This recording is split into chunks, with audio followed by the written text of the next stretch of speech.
8वें वेतन आयोग को लेकर 1 करोड़ से ज़्यादा केंद्रीय कर्मचारियों और पेंशन भोगियों के लिए बड़ी अपडेट।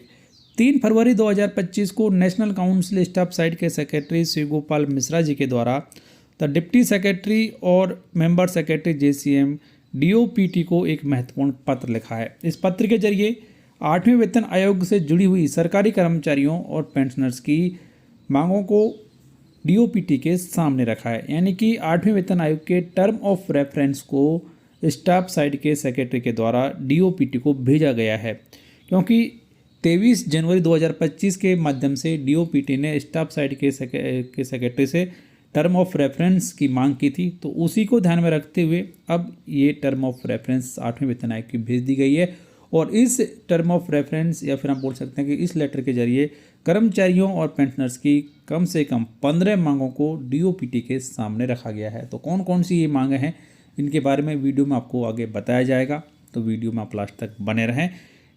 वीडियो में आगे बढ़ने से पहले आपको बता दें कि सरकारी कर्मचारियों और पेंशन भोगियों से जुड़ी हुई हर एक ताज़ा अपडेट देखने के लिए आप हमारे चैनल को सब्सक्राइब और बेल आइकन जरूर प्रेस कर लें। दोस्तों, ये महत्वपूर्ण जानकारी। तो अब यहाँ पर JCM के साइड से जो भी टर्म ऑफ रेफरेंस DOPT को भेजे गए हैं वो यहाँ पर जान सकते हैं कि यहाँ पे लिखा हुआ है term of reference for 8th CPC to be forwarded by secretary staff side NC JCM।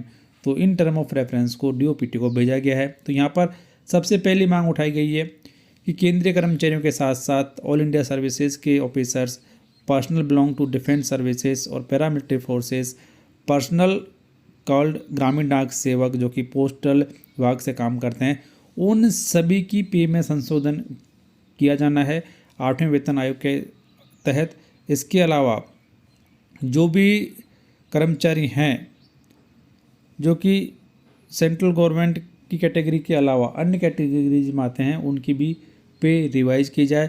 इसके अलावा सरकारी कर्मचारियों की सबसे बड़ी मांग है कि जो कर्मचारियों की न्यूनतम वेतन है उसमें उस तरीके से बढ़ोतरी किया जाए जिससे एक कर्मचारी डिसेंट और डिग्निफाइड तरीके से अपनी लाइफ जी सके, क्योंकि मौजूदा महंगाई के हिसाब से कर्मचारियों की सैलरी काफ़ी कम है। तो इसे बढ़ाया जाए और कर्मचारियों को 8वें वेतन आयोग जो कि 1 जनवरी 2026 से लागू होने वाला है उसको उतनी ही सैलरी दी जाए जिससे वो अच्छे तरीके से अपना जीवन यापन कर सके। एक बार फिर से यहाँ पर जोर दिया गया है कि एक्वायर्ड फार्मूले के आधार पर सरकारी कर्मचारियों की समय समय पर सैलरी में बढ़ोतरी की जाए। इसके लिए 10 साल का इंतजार भी नहीं किया जाए।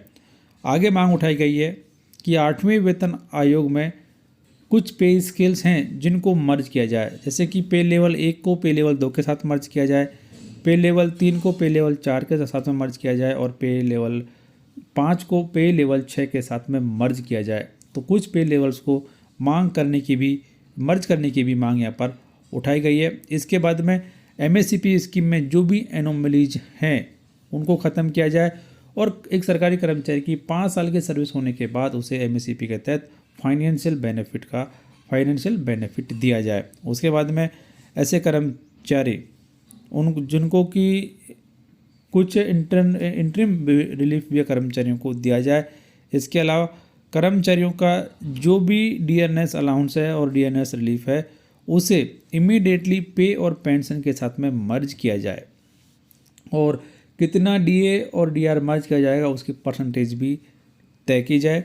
इसके अलावा 7वें वेतन आयोग की जो एनोमलीज हैं जिनको अभी तक भी सेटल नहीं किया गया है उन सभी को 8वें वेतन आयोग में सेटल किया जाए और कर्मचारियों को बड़ी राहत दी जाए।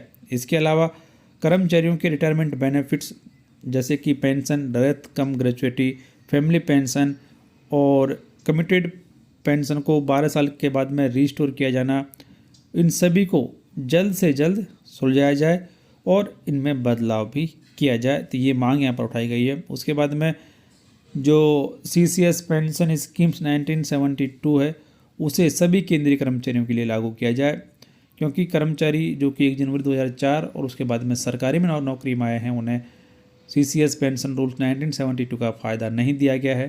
तो ऐसे कर्मचारियों को भी ओल्ड पेंशन स्कीम का फ़ायदा दिया जाए। इसके अलावा स्टैंडिंग कमेटी की जो सिफारिशें थी CGHS और फिक्स्ड मेडिकल अलाउंस को लेकर उनको भी माना जाए और कर्मचारियों और पेंशनर्स के हित में कुछ बड़े फैसले लिए जाएं। इसके अलावा चिल्ड्रन एजुकेशन अलाउंस और हॉस्टल सब्सिडी का रिव्यू किया जाए और पोस्ट ग्रेजुएशन लेवल तक भी इस सुविधा को कर्मचारियों के लिए बढ़ाया जाए। तो ये भी काफ़ी अच्छी मांग यहाँ पर उठाई गई है।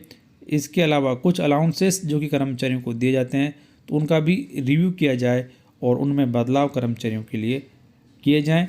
इसके अलावा रिस्क एंड हार्डशिप अलाउंस है उसे सभी कैटेगरीज के रेलवे एम्प्लॉयज़ को दिया जाए, क्योंकि फ़िलहाल सभी एम्प्लॉयज़ को रिस्क एंड हार्डशिप अलाउंस नहीं दिया जाता है।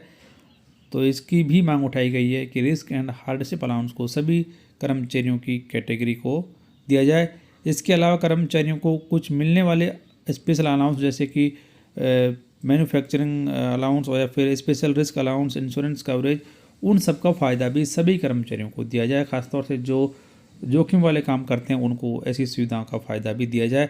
तो ये 15 ऐसी मांगें हैं जो कि स्टाफ साइड के द्वारा DOPT को भेजी गई हैं। अब देखना ये है कि DOPT इसको लेकर क्या कदम उठाता है। तो एक महत्वपूर्ण जानकारी सभी केंद्रीय कर्मचारियों और पेंशन भोगियों के लिए। फिलहाल इस वीडियो में इतना ही।